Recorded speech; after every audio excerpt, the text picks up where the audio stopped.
ಇಂದೇ ಡೌನ್ಲೋಡ್ ಮಾಡಿ ಮತ್ತು ನಿಮ್ಮ ನೆಚ್ಚಿನ ಶೋಗಳನ್ನು ಆನಂದಿಸಿ.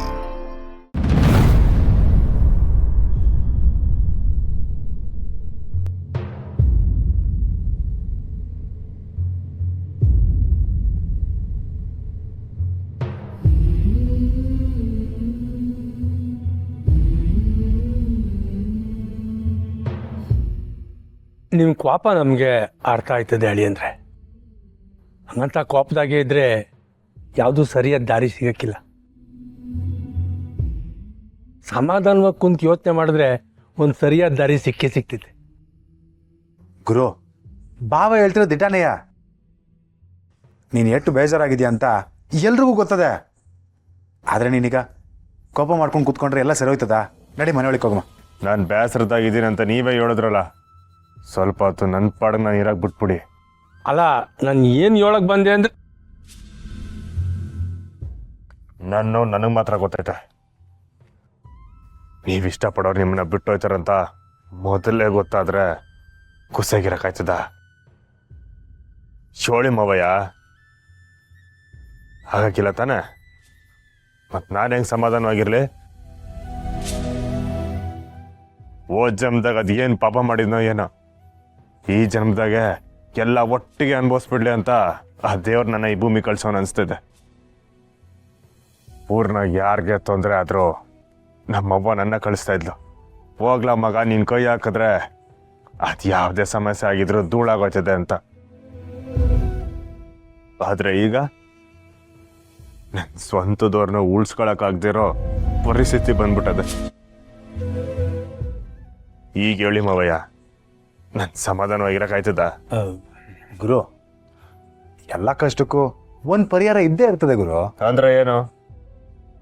ಒಂದನ್ನು ಪಡ್ಕೋಬೇಕಂದ್ರೆ ಇನ್ನೊಂದನ್ನು ಕಳ್ಕೋಬೇಕಾ? ಇದ್ಯಾ ಪರಿಹಾರಕ್ಕಲ್ಲ? ಆ ದೇವ್ರಿಗೆ ನಾನು ಯಾರನ್ನೂ ಪ್ರೀತಿಸೋದು ಇಷ್ಟ ಇಲ್ಲ ಅಂತ ಕಾಣಿಸ್ತೈತೆ, ಅದಕ್ಕೆ ಹಿಂಗೆಲ್ಲ ಮಾಡ್ತಾವನೆ. ಅಂದರೆ ನಿಮ್ಗೆ ಆಗಿರೋ ನೋವು ಹಿಂಗೆ ಮಾತಾಡಿಸ್ತಾ ಇದ್ದೆ.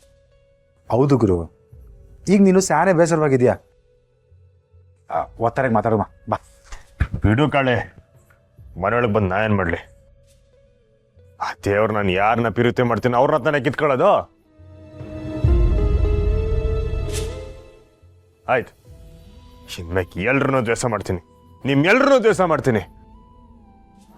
ಆಗ್ಲಾದ್ರೂ ದೇವರು ನಿಮ್ಮೆಲ್ಲರನ್ನೂ ಸಂದಾಗಿಟ್ಟಿರ್ತಾನೆ.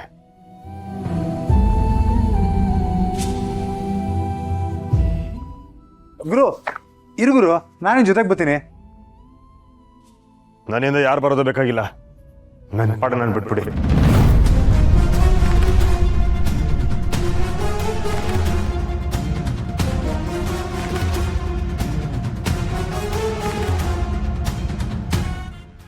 ಓ, ನೀನಾದ್ರೂ ಹೇಳತ್ತಾನೆ.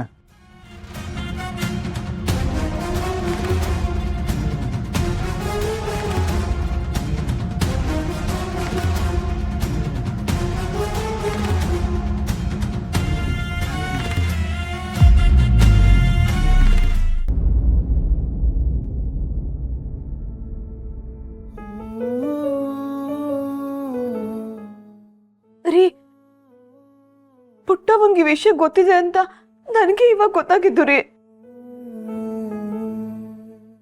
ಈ ವಿಷಯ ನನಗೂ ಅಪ್ಪನಿಗೂ ಬಿಟ್ರೆ ಬೇರೆ ಯಾರಿಗೂ ಗೊತ್ತಿರ್ಲಿಲ್ಲ. ಇಲ್ಲ ಹಳಿ ಅಂದ್ರೆ ಮನ್ಸಲ್ಲಿರೋ ದುಃಖ ತಡೆಯೋದಕ್ಕಾಗ್ತೆ ನಾನೇ ಅಮ್ಮವ್ರ ಹತ್ರ ಹೇಳಿದ್ದೆ. ಸ್ನೇಹ, ನಾನು ಕ್ಷಮಿಸ್ಬಿಡಮ್ಮ. ಇಂಥ ದೊಡ್ಡಿಸಿಯನ್ನ ಮುಚ್ಚಿಡೋದು ಸ್ಯಾನೆ ತೆಪ್ಪಲ್ವೇನವಿ?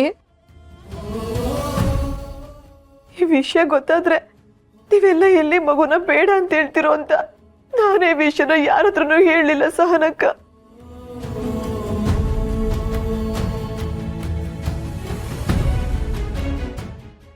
ಇವರಂತೂ ಹೇಳಿಲ್ಲ, ನೀನು ಕೂಡ ನಂತ ಮುಚ್ಚಿಟ್ಬಿಟ್ಟಲ್ಲವ. ಈಟೇನಾ ಈ ಸಿರಿ ಕೊಡೋ ಬೆಲೆ? ಸಿರಿ, ಹಂಗೆಲ್ಲ ಮಾತಾಡಬೇಡ ಕಣಪ್ಪ. ಎರಡ್ರಾಗೆ ಒಂದೇ ಜೀವ ಉಳಿಯೋದು ಅಂತ ನಾನೀ ಬಾಯಾಗೆ ಹೆಂಗೆ ಒಳ್ಳಿ ಬಂಗಾರ ಏಟ್ ಮುಖ್ಯನೋ ನೀವು ಅಷ್ಟೇ ಮುಖ್ಯ. ನೀವು ನನ್ ಬಿಟ್ಟೋಯ್ತಿರೋ ನಾನು ಹೆಂಗ್ ತಡ್ಕೊಳ್ಳಿ ಹೇಳಿ? ಅವ ಯಾಕವ ನಂಗೆ ಶಿಕ್ಷೆ? ಎಲ್ರು ಯಾಕೆ ನನ್ನೇ ಬಿಟ್ಟೋಯ್ತಾರ?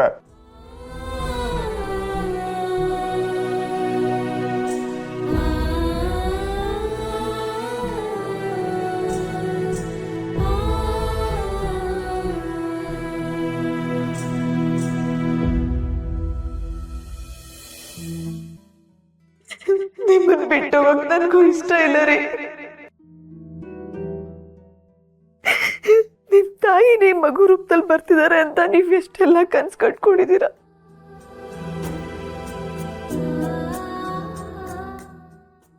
ಕನ್ಸ್ ನಾನು ಉಷ್ಣೂರ್ ಮಾಡಕ್ ನನ್ಗೆ ಇಷ್ಟ ಇಲ್ಲ.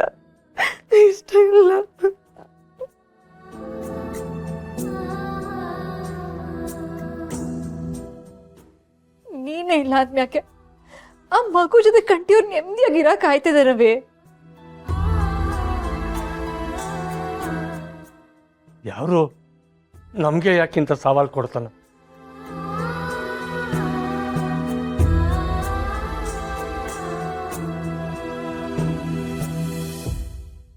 ಎದುರಿಸೋ ತಾಕತ್ತಿದ್ದವ್ರಿಗೆ ಕಣಯ್ಯ ಸವಾಲುಗಳು ಬರೋದು.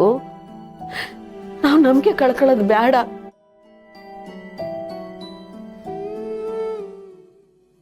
ನಾನು ಪೂಜೆ ಮಾಡೋ ಆ ದ್ಯಾವ್ರು ಯಾವುದೇ ಕಾರಣಕ್ಕೂ ನಮ್ಮಮ್ಮವ್ರನ್ನ ಕೈ ಬಿಡಕ್ಕಿಲ್ಲ.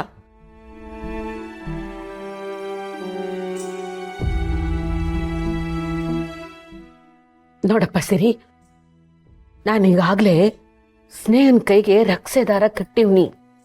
ಆ ಶಕ್ತಿ ಅವಳ ಮಗನೂ ಕಾಪಾಡ್ತದೆ.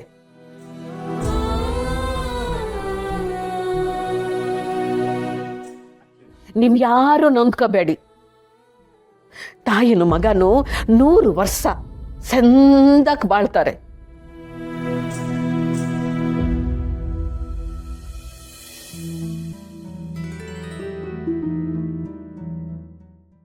ನಮ್ ಸ್ನೇಹ ನಮ್ಮನ್ ಬಿಟ್ಟು ಎಲ್ಲೂ ಹೋಗಕ್ಕಿಲ್ಲ. ಅಳ್ಬೇಡ ಸಿರಿ, ಅಳ್ಬೇಡ. ನೋವು ಪಟ್ಟ ಜೀವಗಳಿಗೆ ಆ ಭಗವಂತ ತಿರ್ಗಾ ನೋವು ಕೊಡಕ್ಕಿಲ್ಲ. ಧೈರ್ಯವಾಗಿರಪ್ಪ.